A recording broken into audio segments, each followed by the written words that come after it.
विश्व के सभी मेरे साथियों को राजरत्न अंबेडकर की ओर से जय भीम, नमो बुद्धाय। आज मैं जो विषय आप लोगों के सामने रख रहा हूं वो है ज्ञानव्यापी मस्जिद मंदिर का जो विवाद चल रहा था। उसमें 2 दिन पहले वाराणसी डिस्ट्रिक्ट कोर्ट ने जजमेंट उन्होंने वहां पर दी है और उन्होंने मुस्लिम पक्ष ने जो विरोध किया था कि ये जो मस्जिद है यहाँ पर पूजा करने से रोका जाए, तो वाराणसी जिला सत्र न्यायालय ने, डिस्ट्रिक्ट कोर्ट ने मुस्लिम पक्ष की जो अर्जी है उसको खारिज करते हुए उन्होंने एक नई जजमेंट वाराणसी कोर्ट ने दी है। तो सबसे पहले मैं वाराणसी कोर्ट का बधाई देना चाहता हूं।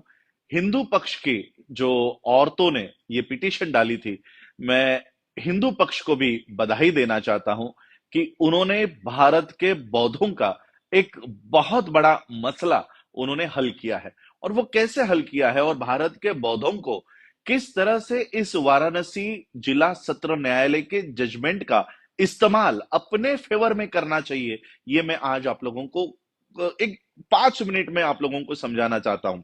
देखिए, इस देश में एक कानून बना हुआ है, उस कानून का नाम है the places of worship bracket special provisions act 1991। ये एक्ट कहता है, ये एक्ट इसलिए बनाया गया था कि इस देश में अनेक मंदिरों के ऊपर मुस्लिम इन्वेडर्स का कब्जा हुआ, अनेक मुस्लिम मस्जिदों पर हिंदुओं का कब्जा हुआ। तो इस तरह से अनेक जो प्रार्थना स्थल है उसका जो रियल कैरेक्टर है, रियल जो उसकी अस्तित्व थी, वो कहीं ना कहीं मिट चुकी थी। और इसलिए जो मस्जिद थे वो मंदिर बन गए थे, जो मंदिर थे वो मस्जिद बन गए थे। इस तरह का विवाद इस देश में चल रहा था। और फिर 1991 में ये एक्ट बना, the places of worship act, special provision act 1991 में। और इस एक्ट में ये कहा गया कि 15 अगस्त 1947 इस देश को जब आजादी प्राप्त हुई, जब ये देश आजाद हुआ, उस दिन जिस वर्शिप प्लेस का, जिस मंदिर का, जिस मस्जिद का जो कैरेक्टर है, जो उसका अस्तित्व है, उस दिन का 15 अगस्त 1947 का वो फ्रीज किया जाएगा। फ्रीज किया जाएगा का मतलब है वही अस्तित्व कायम रहेगा।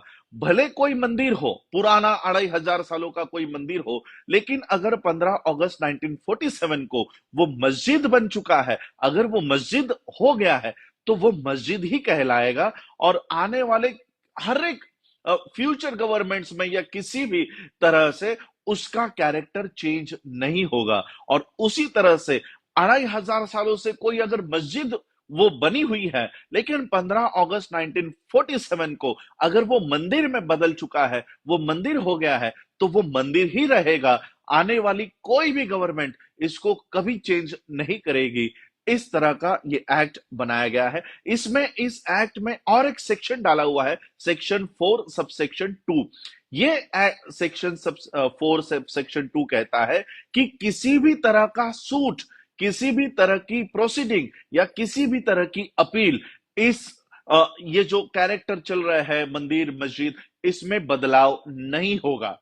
मैं धन्यवाद देना चाहता हूं वाराणसी जिला सत्र न्यायालय का कि उन्होंने ये 1991 में बना हुआ कानून, एक सुप्रीम कोर्ट ने बनाया हुआ कानून, एक संसद ने बनाया हुआ कानून, जिसे प्रेसिडेंट ऑफ इंडिया ने गैजेट करके नोटिफिकेशन दिया है, इस प्रेसिडेंट ऑफ इंडिया के कानून को एक भारत के एक स्टेट के एक छोटे से जिला सत्र न्यायालय ने चैलेंज किया और उसे रद्द किया। मैं वाराणसी जिला सत्र न्यायालय का दिल से धन्यवाद देता हूं।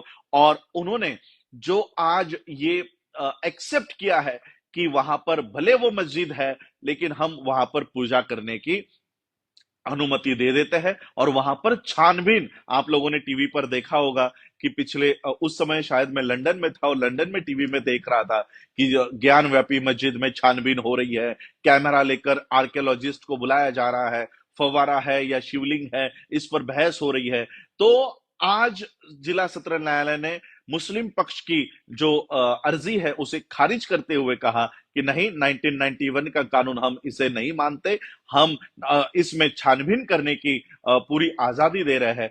अब बौद्धों को इसमें क्या करना चाहिए?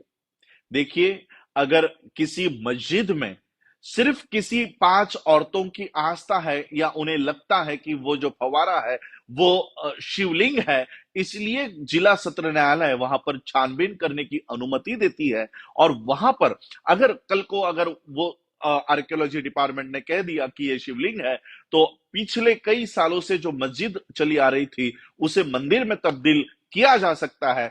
उसी तरह से जितने भी बौद्ध मुझे सुन रहे हैं, चाहे वो भारत में हो, भारत के बाहर हो, मैं आप लोगों को बताना चाहता हूं, साउथ में, दक्षिण में तिरुपति बालाजी का मंदिर है।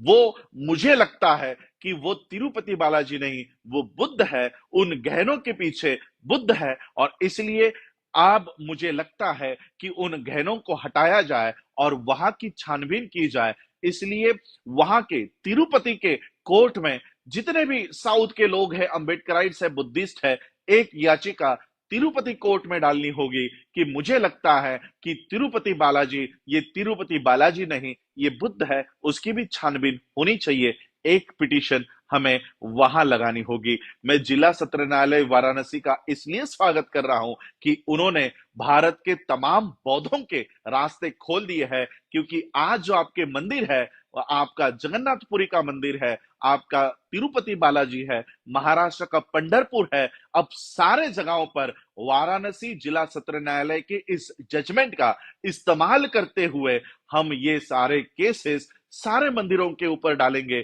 कि ये आपका हिंदुओं का मंदिर नहीं, ये बुद्ध का स्थान है, बुद्ध का प्लेस ऑफ वर्शिप है। क्योंकि 1991 के कानून ने हमारे हाथ बांध दिए थे कि 15 अगस्त 1947 को जो स्टेटस है वही स्टेटस कबूल किया जाएगा, इसमें कोई भी बदलाव नहीं होगा। लेकिन वाराणसी जिला सत्र न्यायालय ने 1991 का ये कानून साइड बाय कर दिया है, इस कानून को हटा दिया है और इस वजह से सारे बौद्धों के दरवाजे खुल गए हैं। अब सारे बौद्धों को इस वाराणसी जिला सत्र न्यायालय के जजमेंट का इस्तेमाल अपने फेवर में करना चाहिए। और मैं हिंदुओं से भी ये प्रार्थना करना चाहता हूं कि हम आपके खिलाफ नहीं है, बल्कि हम तो आपके पक्ष में बात कर रहे हैं। हमारे एक साथी है राहुल शेंडे जी, उनकी मैंने एक पोस्ट पढ़ी और उन्होंने व्यंग करते हुए एक बात लिखी, लेकिन उसमें तथ्य है कि आज जो हिंदू तिरुपति बालाजी में जा रहा है, आज जो हिंदू पंढरपुर में जा रहा है, आज जो हिंदू जगन्नाथपुरी के मंदिरों में जा रहा है, वो तो सामने बुद्ध को भगवान के रूप में पूजा कर रहा है। उसे लग रहा है ये तो कोई हिंदू देवता है। इसलिए हजारों साल से पूजा अर्चा करने के बाद भी हिंदुओं के जो याचना है, जो कामना है, वो पूरी नहीं हो रही, या हिंदुओं की प्रार्थना पूरी नहीं हो रही, क्योंकि वो गलत भगवान के सामने याचना कर रहे हैं। वो असल में तो तथागत है, वो असल में तो बुद्ध है। अब अगर राम को पूज रहे हो और सामने बुद्ध की मूर्ति रखे है, तो आपको राम कैसे प्रसन्न होगा? और इसलिए मैं हिंदुओं के पक्ष में ये बात करना चाह रहा हूं कि आप गलत जगह पर पूजा कर रहे हो, आप गलत जगह पर प्रार्थना कर रहे हो, आप गलत जगह पर भगवान को अर्जी दे रहे हो कि मेरी इस संकट से मुक्ति कराओ। वो कोई भगवान नहीं, वो तो तथागत बुद्ध है। और तथागत बुद्ध कभी आशीर्वाद नहीं देते, कभी किसी को वो क्या कहते हैं, हमारे मराठी में नवस कहते हैं, वो उसको कभी प्रसन्न नहीं होते। तथागत बुद्ध कभी किसी को आशीर्वाद देने का काम नहीं करते। और इसलिए आप गलत जगह पर पूजा कर रहे हो।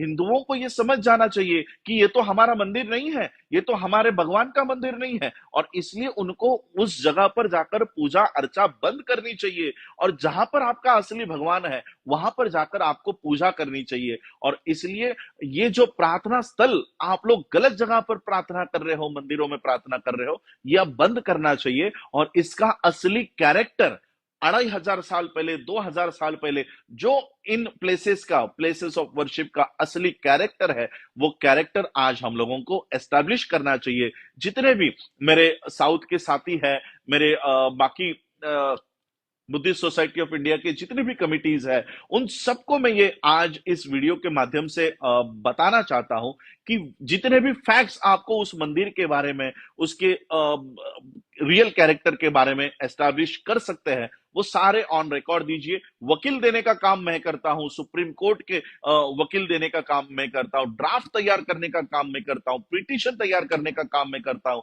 आप लोगों को सिर्फ आप लोगों के डिस्ट्रिक्ट में वहां पर जाकर ये केस वहां पर पुटअप करनी होगी कि ये तिरुपति बालाजी का मंदिर नहीं, ये बुद्ध का विहार है, ये बौद्ध स्थल है। ये याचिका आप लोगों को, सारे बौद्धों को करनी चाहिए। और इसलिए आज मैं वाराणसी जिला सत्र न्यायालय ने जो आदेश दिया है, जो जजमेंट दी है, उस जजमेंट का इस्तेमाल बौद्ध अपने पक्ष में करे, ये बताने के लिए आज मैं आप लोगों के सामने लाइव आया हूं। और इसलिए आज ये जो सारी घटनाएं, the places of worship act, special provision act 1991 को जो वाराणसी डिस्ट्रिक्ट कोर्ट ने उसको खारिज किया है, हटाया है, एक प्रेसिडेंट ने गैजेट देकर बनाया हुआ एक्ट एक छोटा सा जिला सत्र न्यायालय हटाता है, इसका सबसे बड़ा बेनिफिट भारत के बौद्धों को होगा। आज हमारा बौद्ध गया भी ब्राह्मणों के हाथ में फंसा हुआ है। वहां पर कोई ब्राह्मण जाकर लोगों को आह्वान कर रहा है कि यहां पर आकर पितृपक्ष करो, यहां पर आकर मोक्ष के लिए पिंडदान करो। तो इस तरह से हमारे जो बौद्ध गया है, हमारे जो प्रार्थना स्थल है, वहां पर ये लोग कब्जा कर रहे हैं। तो कम से कम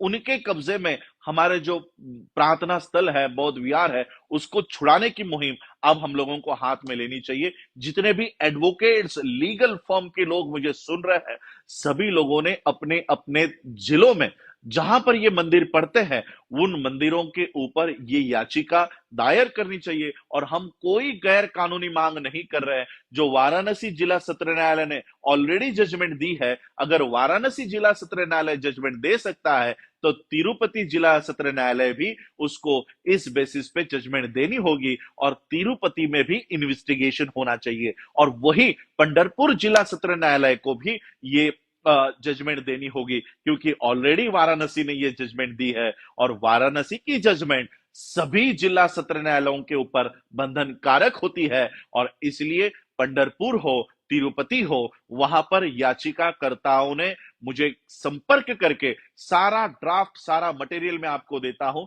मुझे सिर्फ याचिका करने वाले लोग, अगर आप नहीं कर रहे तो हम वहां पर आकर याचिका करेंगे। और ये जो प्रार्थना स्थल है वो सही में हिंदू प्लेसेस है या बुद्धिस्ट प्लेसेस है, ये साबित करने की आज हमको एक बहुत बड़ी उपलब्धि, एक बहुत बड़ी संधि, एक बहुत बड़ी अपॉर्चुनिटी वाराणसी डिस्ट्रिक्ट कोर्ट ने दी है। इस अपॉर्चुनिटी को हमें गंवाना नहीं है। और इसलिए मैं आज हिंदू पक्ष का स्वागत करना चाहता हूं, और खास करके उन 5 महिलाओं का स्वागत करना चाहता हूं जिन्होंने ज्ञान व्यापी मस्जिद में पूजा करने की अनुमति मांगी थी, और वाराणसी डिस्ट्रिक्ट कोर्ट ने उन्हें वो अनुमति दे दी है। और इसलिए हमें इस घटना का बौद्धों के पक्ष में इसका इस्तेमाल करना चाहिए। आप लोगों ने मुझे सुना, उसके लिए आप सभी लोगों का आभार। और मैं उम्मीद करता हूं मेरे इस वीडियो सुनने के बाद एक एक जिले से मुझे वो अर्जी देने के लिए याचिकाकर्ता सामने आएंगे,